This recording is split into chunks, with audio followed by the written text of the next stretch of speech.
KDTV. My name is Cristobal Paulo Vasquez, president of the BBA, and today with me is Ole Steinsholt, sales manager at Moët Hennessy, part of the LVMH group. Welcome. Thank you. All right, well, LVMH is a French multinational luxury group exclusively present in all 5 major sectors of the luxury market. Needless to say, for many a dream job.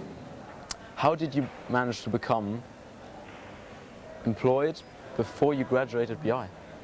You make it sound amazing, huh? Well, it's. I guess the story would have been even more interesting if I could tell you that I went down to Paris, very passionate, knocked on some guys' doors, and then started. But it was actually a coincidence, like so many times in life. A friend of mine worked for Christian Dior at that time. That is a part of the group, and he sent me an email and said that you should definitely apply for this job. And at that time, I was studying the master program here, so I thought that this would be a great way to learn about the interview process. That I guess is the part of the career fairs team today, right?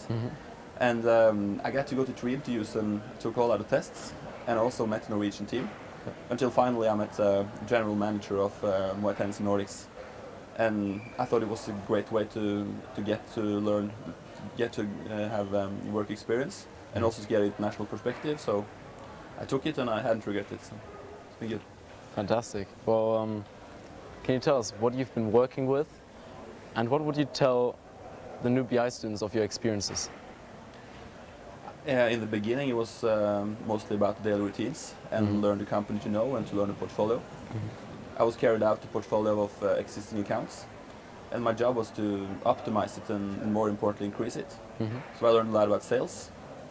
I mean, I was going out there and I didn't know much about wine at all. It was like feeling like Frank Abigail Jr. from Catch Me If You Can, going out and trying to, sell something that I didn't have much knowledge about. But I mean, it was very much about adaptive to my customers' mindset and to leave positive footprints.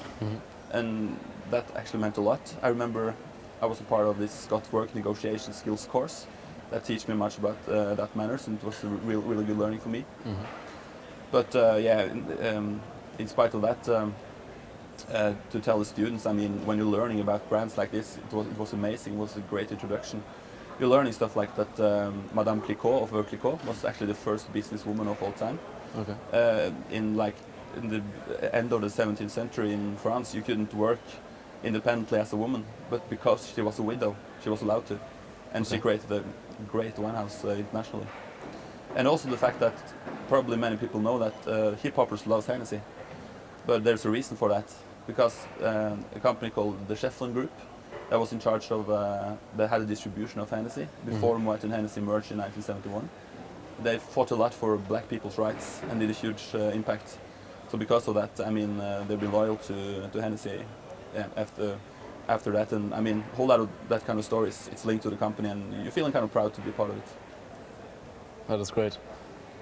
Well, I found that you were extremely active in your time here at BI, acting as president of your course, as well as being head of marketing and PR for the SBIO.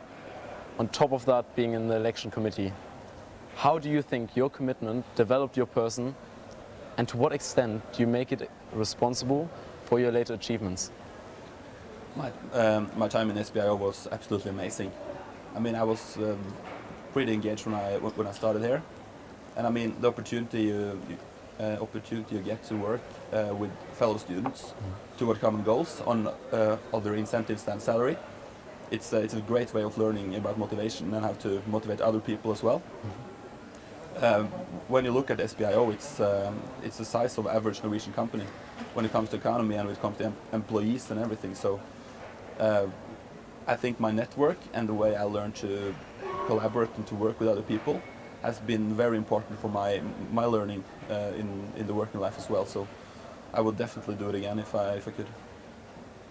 It's great to be back here. It feels good. No, that's great to hear. But on Thursday's career fair, there will be about 90 companies coming to school. Do you have any tips for students looking to find their dream job? First of all, use the whole day. I mean, it's an amazing opportunity. You have 90 companies that is coming to school to meet you. You have business presentations, internship possibilities.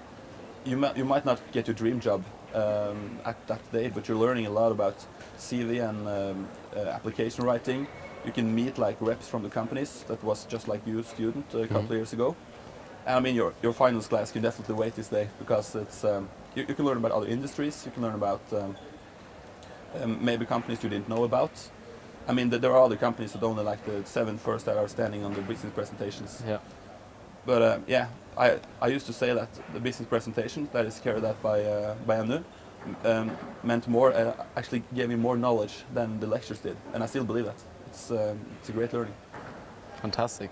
And that finalizes our interview. Thank you very much for joining me. Hopefully it was nice to be back. Absolutely. Next up is Moods of Norway and Microsoft. This is KDTV.